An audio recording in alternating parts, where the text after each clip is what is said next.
China's great leap into space, boldly going where few have gone before.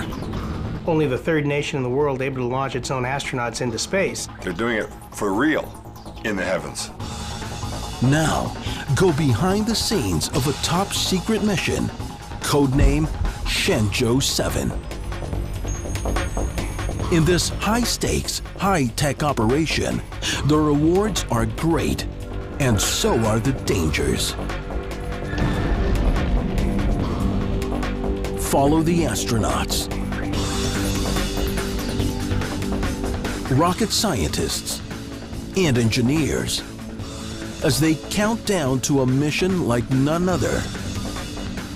Blazing a trail to the future, a giant step in space exploration that could propel one of the world's oldest civilizations to the moon and beyond.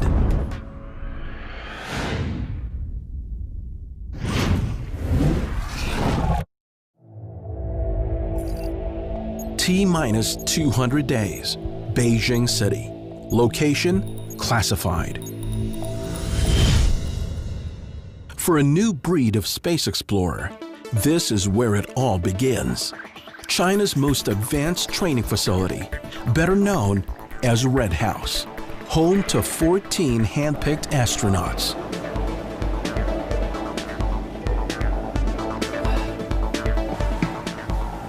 They've lived here since 1998, training, sleeping, and eating together. All friends, but competing for a place on the next manned mission. Some may never make the cut, but one has already made history. Young Li Wei, China's first man in space. I was very proud and excited to be selected for the mission and make China's dream of going to outer space a reality. I'm lucky to have enjoyed the view of China from orbit. As former elite fighter pilots, they've all seen their homeland from the year before. The decision to turn China's top guns into astronauts makes perfect sense. Every human spaceflight program has started with military test pilots. You have this training that allows you to think operationally, the discipline to work through the procedure book when that's called for, and also to use your judgment when you need to deviate from the written procedures. America has astronauts. Russia has cosmonauts. And these guys are called taikonauts. Taikonaut is from the word, well, taiko is for Chinese for space, and a naut is just like cosmonaut, astronaut, aeronaut, someone traveling through that environment. So it means a space traveler. One taikonaut who's eagerly training for his spot on the next mission is Zhai Jigung. He was young Li Wei's backup in 2003. 2 years later, he missed out again. If he gets picked for this mission, it'll be third time lucky. Most people can choose their career. Some choose to be a teacher, a cab driver, or a researcher. However, you can't choose to be an astronaut. Because the selection is so strict, you don't get to choose. Instead, you get chosen. If Zhai does get chosen, he will be part of a Chinese mission unlike any other. The mission highlight? China's first ever extravehicular activity, better known as a spacewalk.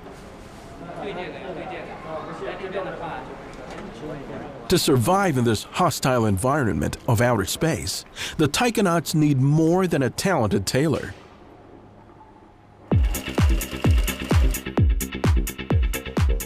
They demand a super specialized wardrobe, custom made in China. For takeoff and re-entry, taikonauts wear a flight suit, pressurized to about half the atmospheric pressure on Earth. It can handle any sudden changes in cabin pressure, but it's not tough enough for a spacewalk. In outer space, humans need protection from dangerously high radiation levels and perilously low atmospheric pressure. But the biggest hazard? is one of the millions of pieces of space junk that orbit Earth faster than a speeding bullet. One tiny rip means certain death through suffocation or decompression sickness called the bends. The taikonaut's new spacesuit is called Fei Tian, named after a flying god carved in an ancient Chinese cave. It's designed to keep the taikonauts alive outside the spaceship for over 4 hours, which should be more than enough time. But this new gear needs rigorous testing before it's mission ready. Scientists will compare its specs against a proven design, the Russian-built Orlan. Doing what we call extravehicular activity shows another level of sophistication, because it's not a simple matter just to put a spacesuit on and go outside. You have to develop the spacesuit. And so for China to have reached the level of sophistication to be able to do even a short spacewalk, that's pretty impressive. But before China can impress the world, they need to simulate out-of-this-world conditions.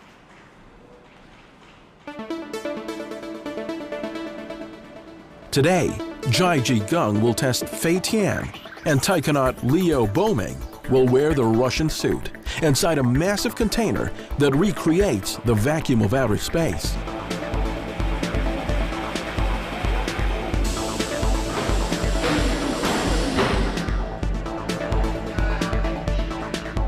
If the new suit has the tiniest defect, Zhai will lose consciousness in a matter of seconds.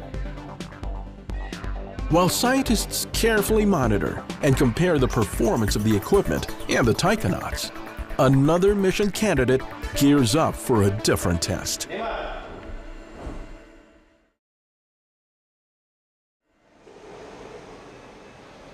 This brand new state-of-the-art pool is the biggest in Asia, and one of the few places on Earth where the Chinese can carry out zero-gravity training. Taikonaut Jing Haipeng prepares to take the plunge. In orbit, his outfit is virtually weightless, but on Earth, it weighs 120 kilos, which is why Jing needs to be winched into the pool.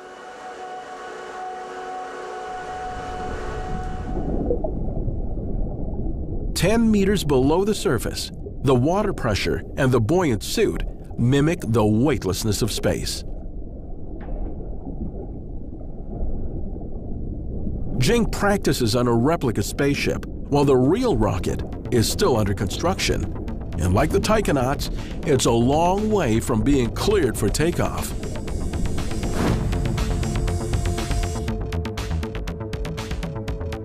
This is the Shenzhou 7 spacecraft.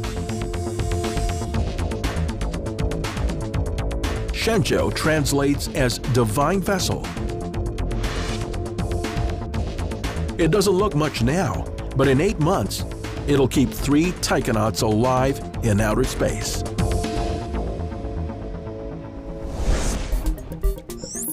Shenzhou 7 is made up of 3 separate modules.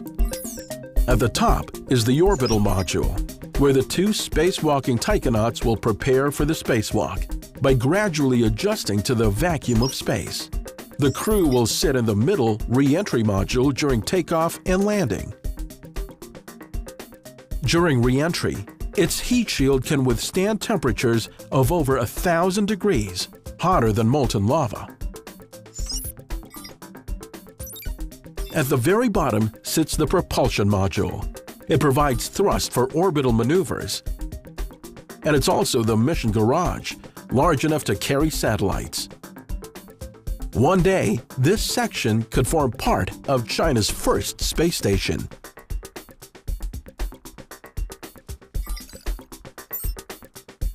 The entire ship is clad in an alloy casing to protect Shenzhou during blastoff. When China first unveiled Shenzhou's design, critics thought it looked too much like the Russian Soyuz spacecraft. It looks so much like it that the word went around that it must be a copy of it. Once you look at it again on second look, this similarity is literally only skin deep. And it's bigger than the Soviet design. It's got better solar power panels which can actually rotate to track the sun. Its forward section can be left behind in space with its own power panels for months and months of autonomous operations, which the Russian system could never do. It is really a Chinese-developed and Chinese-built spacecraft. Shenzhou's versatile design can be constantly adapted for more ambitious missions. The capabilities are there to take a crew, launch a crew of Chinese astronauts to the moon, to circle the moon, perhaps just to show the flag, just to say they've been to the moon. Before China can send anyone to the moon, they need more practice sending their 8-ton spaceship into orbit.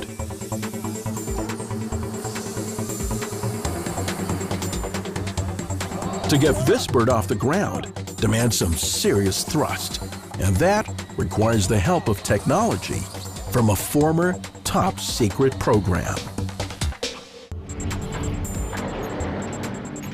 T-minus 4 months. The Chinese Academy of Launch Technology. 300 workers build a gravity-defying, history-making rocket. The powerhouse of the Shenzhou 7 mission, the Long March 2F. One man who knows it inside out is rocket assembly engineer Wang Jin-shun. The rocket is composed of several parts. The Stage 1 rocket, which has already been loaded in the carriage. The second stage rocket, which is what we are loading now, and 4 booster rockets. At blastoff, 4 10-ton boosters and the Stage 1 rocket combine to create nearly 1 million pounds of thrust. The equivalent of 4 Boeing 747 jets at full throttle. In just 2 minutes, the boosters guzzle 38 tons of fuel, then jettison. 40 seconds later, Stage 1 burns out nearly 200,000 meters above sea level. Stage 2 is powered by just 1 engine, but on the edge of Earth's atmosphere. That's all it needs to send the spaceship into orbit, 250 kilometers above the ground. Finally, after a burn time of 300 seconds, Stage 2 ejects along with the protective casing. From here, the spaceship is on its own.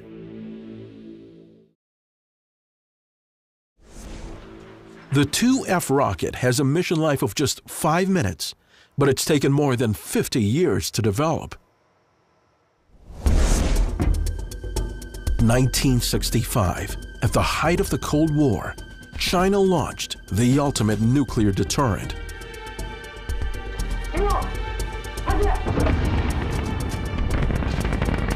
A missile called Dongfeng 5, a 2-stage rocket with a 3-megaton payload.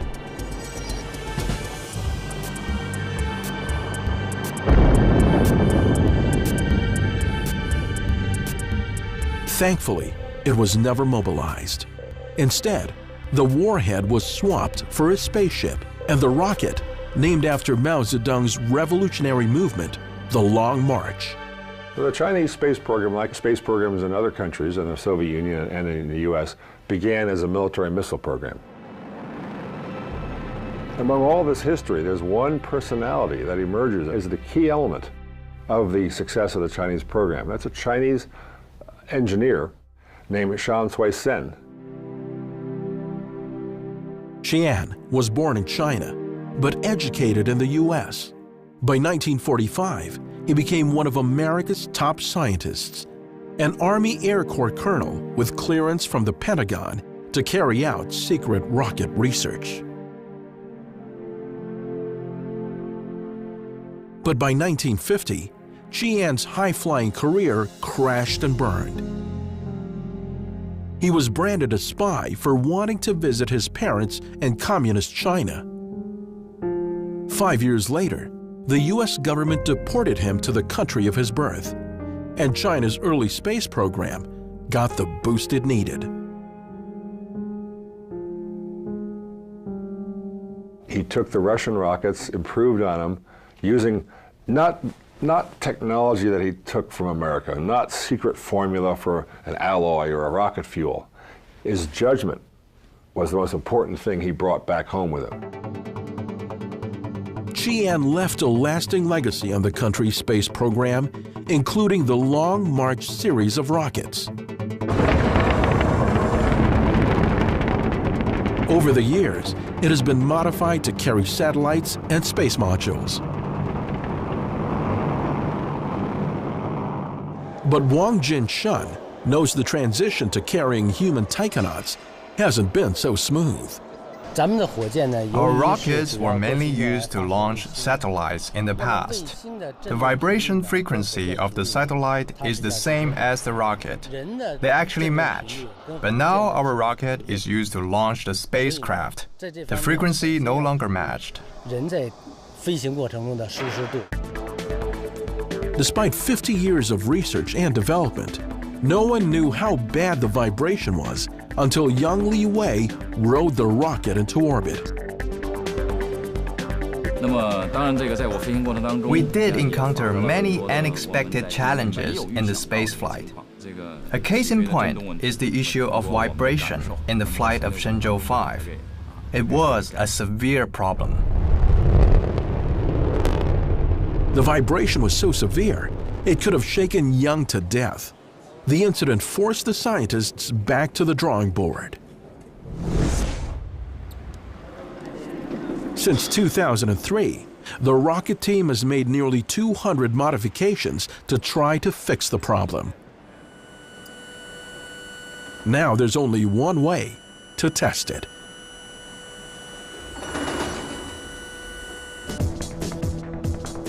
T-minus 3 months.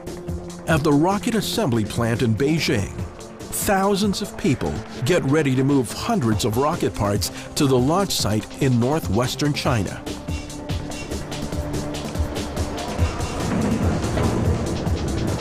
The delicate cargo is carefully packed inside custom-made railway carts for the 4-day, 1,500-kilometer train journey.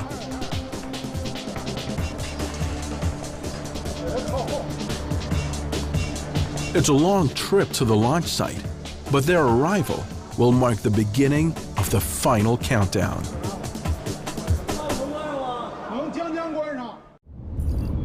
T-minus 90 days, Jiuquan Launch Facility, northwest China. Welcome to Space City, the Chinese equivalent of NASA's Cape Canaveral. Once a top-secret satellite facility, now the launch site for China's high-profile manned space program. Giant empty hangars and deathly quiet control rooms await a very special delivery.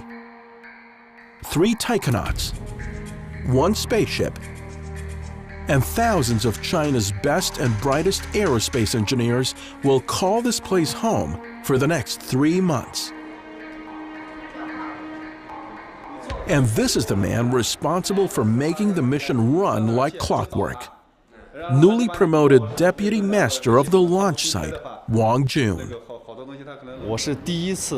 I need to organize and coordinate all kinds of work on the launch site. The problem is, it's my first time doing this job.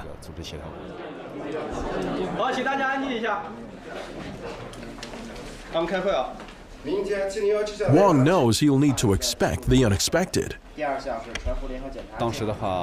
On the evening before the last mission, a swarm of dragonflies flew into the launch pad. A bug in the system threatened the entire mission. They quickly decided to cool down the rocket. After they lowered the rocket temperature, the dragonflies become clumsy and could no longer fly. People were sent onto the launch pad to catch them. They caught nearly 1,000 dragonflies. Quick thinking saved that mission. Now, Wang is working around the clock to prevent any other unforeseen delays. T-minus 86 days. the Shenzhou Express pulls into Space City Station. It's taken 4 long days and a half a century to get here. Now, the really hard work is about to begin. Thousands of spaceship parts are unloaded, ready for the final assembly. It's a race against the clock.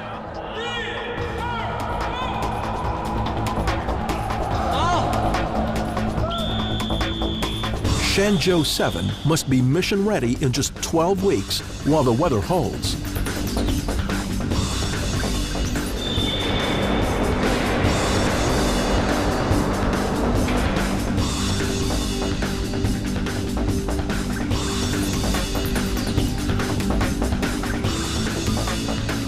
Rocket assembly engineer Wang Jinshan takes extra pride in preparing the rocket for takeoff.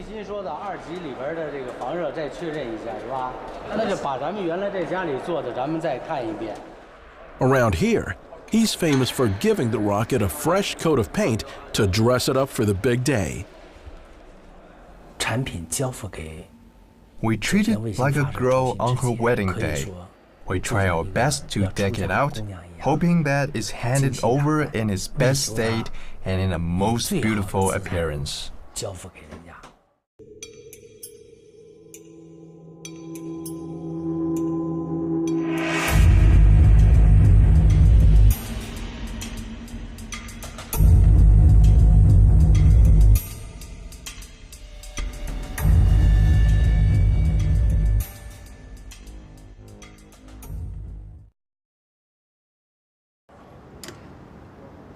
The mission team pays careful attention to every detail, from rocket fuel to human fuel.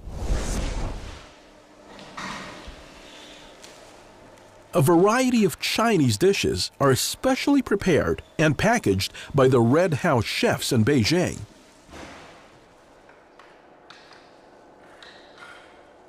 "40 kilos of space food make up Shenzhou 7's in-flight meal service. But there was a time when the astronauts' appetite wasn't part of the program. When Russia launched the first man into space, he ate a tube of chocolate paste. The Americans weren't even sure whether humans could swallow in zero-G. But by the time China made history, it was their banquet that made front-page news. On the menu, Kung Pao chicken, shredded pork with rice, and mooncakes for dessert.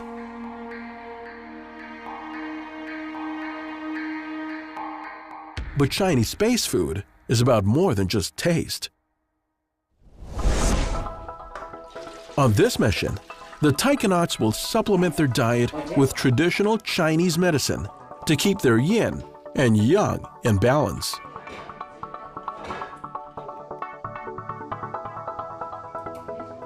Some remedies are so effective they could one day be prescribed to every space traveler.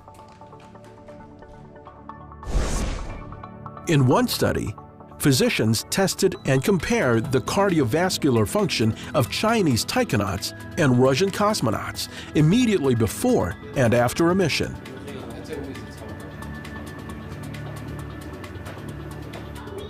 The taikonauts drank a special space tea brewed with medicinal herbs. The cosmonauts had no tea. When all the space travelers returned to Earth, doctors discovered the tea-drinking taikonauts had significantly less loss in heart and lung function compared to the cosmonauts.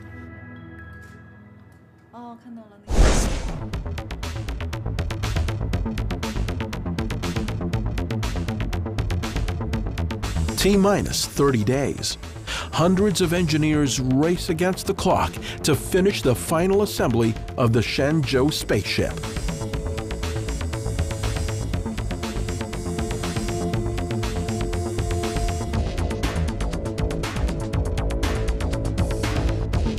In just 1 month, it'll head for the heavens if all goes well.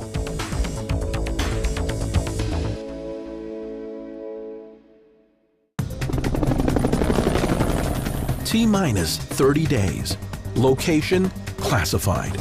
Gobi Desert. A rehearsal of a full-blown emergency of China's manned space mission is underway. If disaster strikes, this drill will save lives.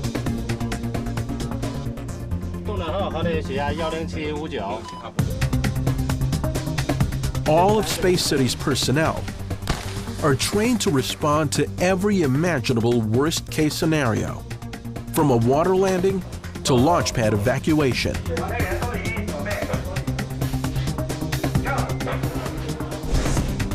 Nothing gets left to chance. Emergency planning becomes second nature to all spacemen.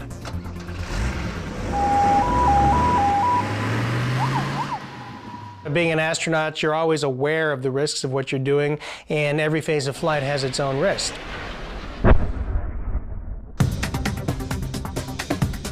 Deputy Master of the Launch, Wang Jun, inspects a critical part of the mission, the launch pad and umbilical tower. You might think umbilical tower is a strange name, but this is the last point of contact with the rocket before it takes off. It's just like an umbilical cord that connects a baby with its mother. The tower connects the rocket to vital power and fuel supplies and gives engineers access for the all-important pre-flight tests. Directly underneath the rocket engines is a 5-story deep reinforced concrete hole in the ground, a safety feature designed to prevent the tower from going up in flames during blastoff. The flow of fuel from the exhaust at takeoff is very strong. These gutters divert them into two sides to prevent fire.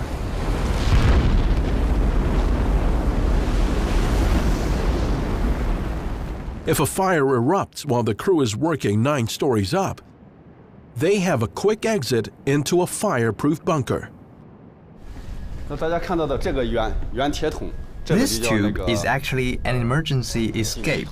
Inside are escape bags in which we can jump when there is an emergency. We are now on the 9th floor of the tower where taikonauts enter the spaceship. 60 meters off the ground, the launch site's multiple emergency procedures were developed to prevent a tragedy, like the one that struck NASA's first Apollo mission. Apollo 1 would have been America's first manned rocket to the moon. But on January 27, 1967, just 3 weeks before launch, the command module went up in flames, claiming the lives of 3 astronauts. The disaster delayed the launch by 20 months, while NASA developed a new range of safety procedures. Apollo 1 accident, the tragic loss of the crew, we were able to completely redesign the Apollo spacecraft and arguably make it much safer. Same thing after the Challenger and Columbia accidents, the shuttle accidents. We tragically lost the crews, but what we did was we improved the vehicle after the accident investigations and were able to make safer space shuttles. This is true in any facet of aerospace. Every time there's an airplane accident, there's a detailed investigation. You look for the root cause and you make changes and make the whole program safer. China's manned space program has never suffered a fatality, but they have learned from devastating rocket failures.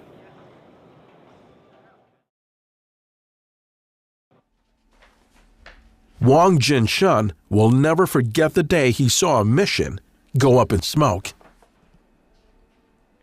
I witnessed the February 15th incident in 1996.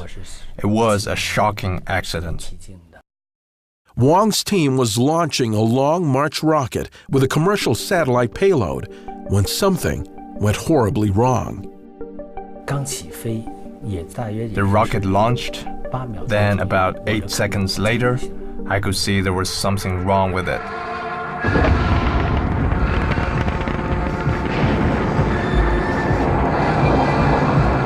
It flew off the 50-meter high tower with big inclination. After a while, it's like a fire dragon flying out of the water, going horizontal. Finally, a huge thunder. The ground crew watched the catastrophe, utterly helpless. A rocket isn't like a car, which people can drive and take control. A rocket isn't like that. There is a program of self-destruction. You can't do anything to save the rocket. Wang's team couldn't save the rocket, but they can save lives, thanks to the emergency escape tower.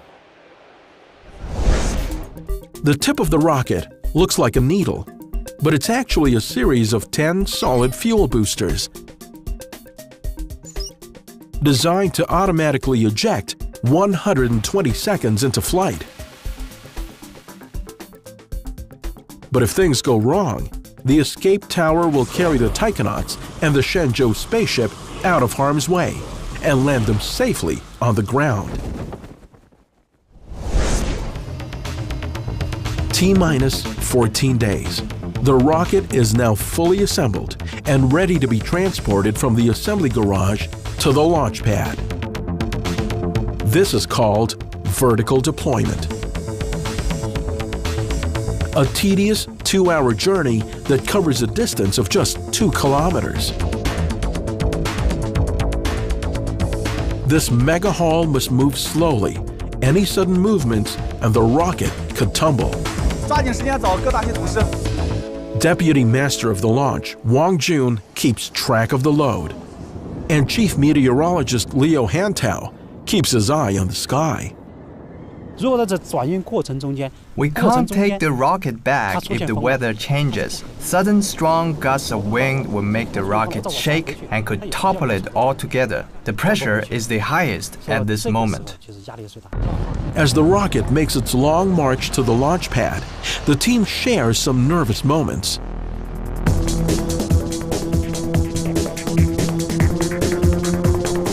At the very beginning, no one knew whether it was safe or not to do the redeployment. The wind was very strong. In the end, the wind got weaker. Leo's forecast is right on the money. Now he has to wait and hope for perfect weather come launch day.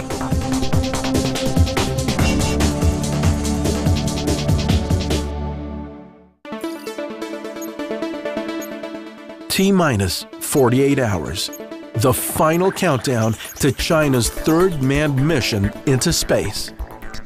The Chinese press meet the mission taikonauts for the very first time. After years on the sidelines, Zhai Jigang finally gets to go into space, and even better, become China's first spacewalker.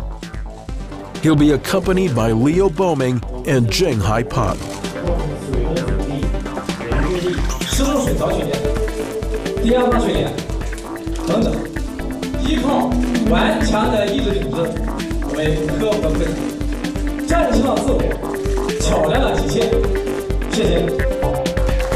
Soon, these taikonauts will join a very exclusive group of space travelers.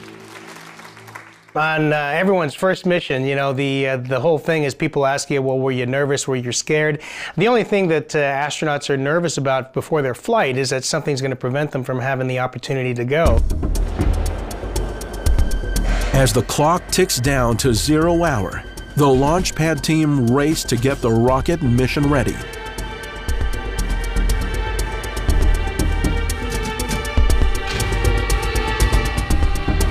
Now, they begin the most dangerous part of the pre-flight procedures, pumping fuel into the rocket.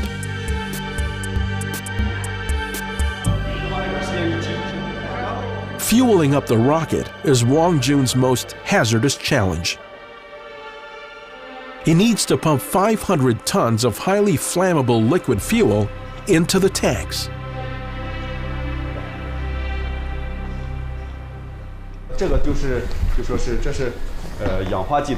This is where the oxidant fills the rocket. The pipe for burning agent is over there. When the oxidant and the burning agent meet, it creates intensive combustion. So the two pipes are separated far enough away from each other that it won't cause an explosion. Each motor has two separate fuel lines. One contains the burning agent called UDMH. The other holds the oxidizing agent dinitrogen tetroxide. The two chemicals meet inside the engine's combustion chamber and burn at thousands of degrees.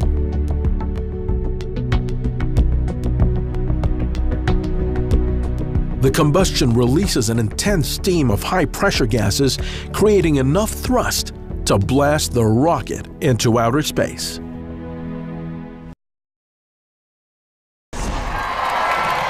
T-minus 8 hours. Jai-Ji Gung leads Liu Boming and Zheng Haipeng out to the launch site. They are now just hours away from making space history.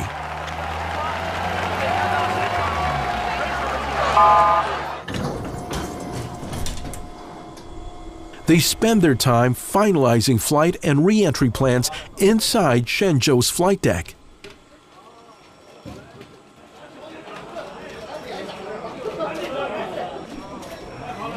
The taikonauts stay firmly focused on the mission ahead.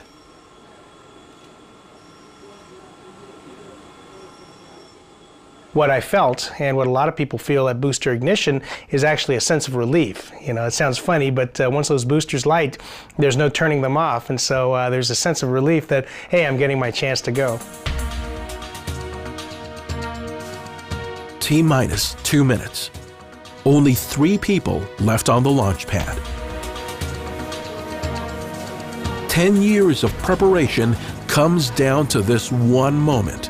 Supported by the entire nation, Shenzhou 7 is at last cleared for liftoff. 5、4、3、2、1，点火！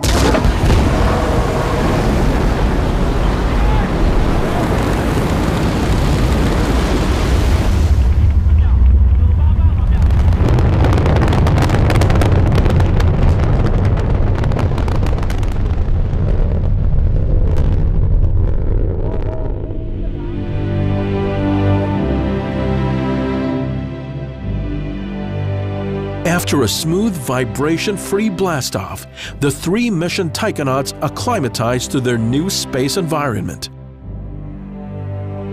24 hours into orbit, they are about to go where no taikonaut has ever gone before. Outside.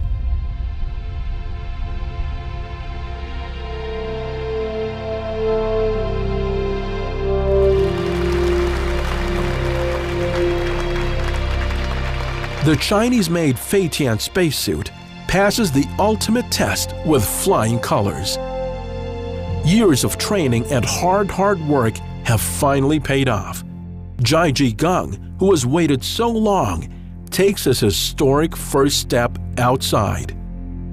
The instant I opened the hatch, I glanced at the Earth. It was marvelous.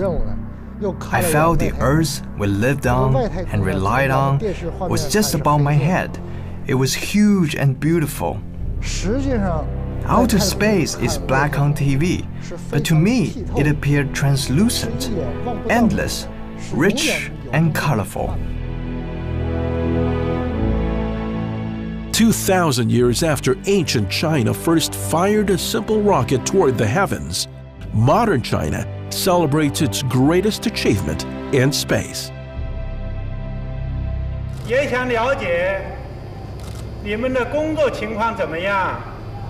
我们的身体状态非常好，出舱活动顺利完成，请胡主席放心。 The success of Shenzhou 7's mission will ignite the next generation of space exploration. a plan already underway back on Earth. The Shenzhou 7 space mission will forever be celebrated as China's first spacewalk.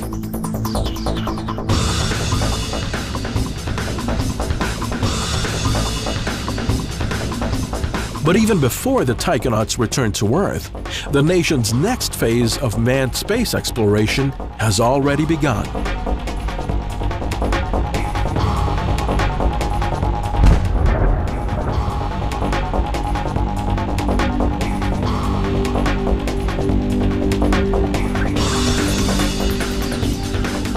An ambitious plan to delve further into space than never before. In the near future, we will build our own space station, and we will build our own cargo ship that will serve the space station and exploration further away. But before China takes the next great leap upwards, the rocket team must head back to the drawing board. They've got to go to the next generation of Long March rockets. They call it a Long March, but it's an entirely new design. It's going to be into an Ariane 5 class, a Saturn 1 class, a Russian Proton class. This is the Long March 5. When it's finished in 2014, it will be China's first heavy lifter, capable of carrying a 25-ton payload into orbit.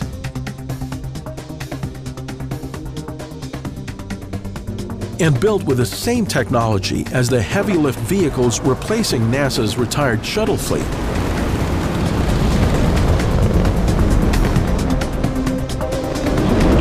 Weighing in at 800 tons, it's 3 times bigger than the Long March 2F. But the current Space City won't get to launch this rocket.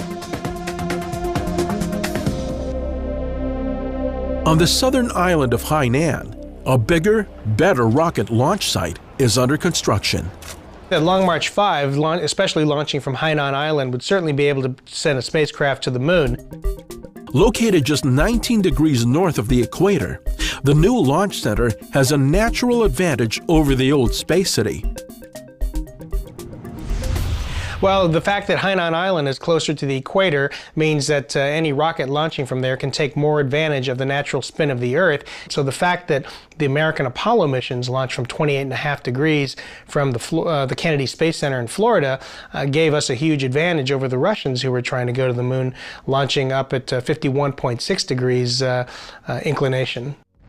This century, a spirit of global cooperation has replaced the old space race rivalry of decades past.